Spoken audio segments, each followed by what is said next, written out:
এখানে দেখছেন মিষ্টি আলু। মিষ্টি আলুটা আমি সেদ্ধ করে নিয়েছি। বানাবো কি আস্তে আস্তে আমি দেখিয়ে দেব। এটা একটা আমার বন্ধু অনুরোধ করেছিল যে মিষ্টি আলুর একটা রেসিপি দেখাতে, তো তার জন্যেই বিশেষ করে এখানে মিষ্টি আলুটা আমি ম্যাশার দিয়ে ভালো করে ফাটিয়ে নিলাম। সেদ্ধ করা আলু ভালো করে আমি এখানে বড় মাপের একটি আলু আছে, প্রায় 200 গ্রাম ওজন আলুটা আমি খোসা ছাড়িয়ে নিয়ে ভালো করে ম্যাশার দিয়ে আমি এটাকে পেস্ট করে দেবো। বন্ধুটা আমার থাকেন ব্যাঙ্গালোরে, সেখান থেকে আমার ভিডিও দেখে, তারও ব্লগ আছে, খুব সুন্দর ব্লগ বানায়, একদম পরিপাটি গিন্নি। পরে বলছি তার কথা। এখানে আমি 200 গ্রাম ময়দা নিয়েছি।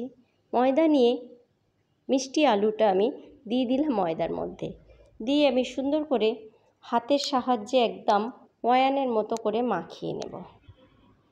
দিয়ে দেব গুঁড়ো চিনি 1 চামচ, আর স্বাদ মতো লবণ, আর স্বাদ মতো 200 গ্রামের মতো তেল, সাদা তেল দিচ্ছি আমি এখানে 2 চামচ মতো।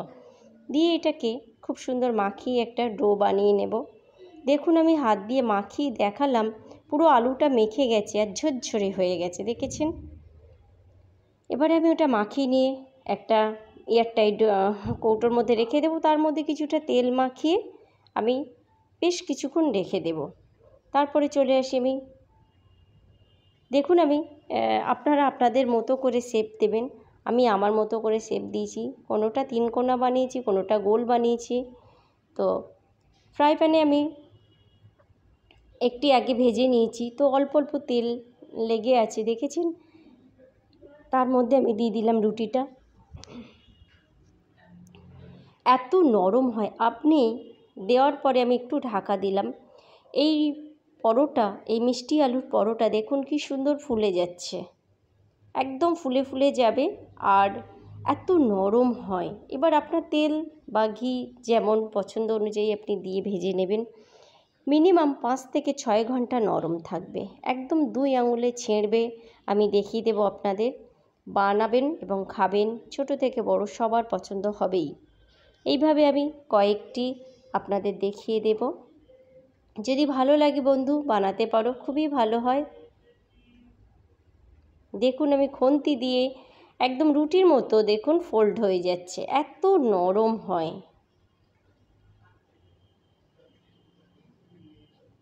কতটা নরম হয়েছে সেটাই আমি আপনাদের বোঝানোর চেষ্টা করছি। এটা আমার একদম হয়ে গেছে, দেখুন একদম নরম। আরেকটা আমি নেব, দেখুন গোল বানিয়ে রুটির মতো করেও, এটা আপনি তেল না দিয়ে রুটির মতো করেও বানিয়ে নিতে পারেন, তাহলে তেল লাগবে না আপনার। আরেকটাও আমি দেখিয়ে দিলাম, দেখেছেন ফোলাটা কত ফুলছে এবং ভীষণভাবে নরম হয়। বন্ধু আমাকে অনুরোধ করেছিল রান্নাঘরে অনেক আগে, তো সুযোগ সুবিধা না হলে হয়ে ওঠে না, সে আপনারাও জানেন। তো আজকের হয়ে গেল, হাতের ধারে পেয়ে গেলাম, বন্ধুর জন্য শেয়ার করে দিলাম। আর একটু আপনি দোকানের মতো করে যদি পেটাই পরোটার মতো খেতে চান, তাহলে অনায়াসে কিন্তু পিঁড়ির উপর ফেলে আপনার মনের মতো করে পিটিয়ে নিতে পারেন, যতটা রাগ আছে। তারপরে নিয়ে দেখিয়ে দিলাম আপনাদের, দেখুন আমি 2 আঙুলে চিড়ে দেখাবো, এত নরম রুটি যেমন বানায় ঠিক তার মতো।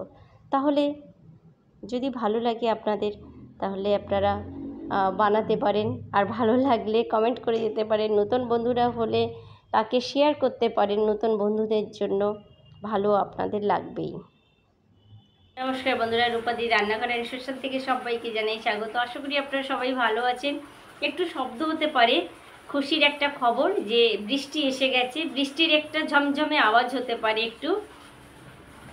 আমার একটা বন্ধু রিকোয়েস্ট করে গেছেন, রান্নাঘরে তারও ব্লগ আছে, মৌ পরীর ফ্যামিলির ব্লগ তার চ্যানেলটির নাম। সে রিকোয়েস্ট করে গেছে যে মিষ্টি আলুর ভালো কিছু একটু রেসিপি দেখাতে, তো সেটাই একটা রেসিপি আছে, খুবই ভালো, আপনারা দেখতে পারেন। আর মৌ পরীর মা, তুমিও দেখে নিতে পারো, ভালো লাগতে পারে তোমার জন্য।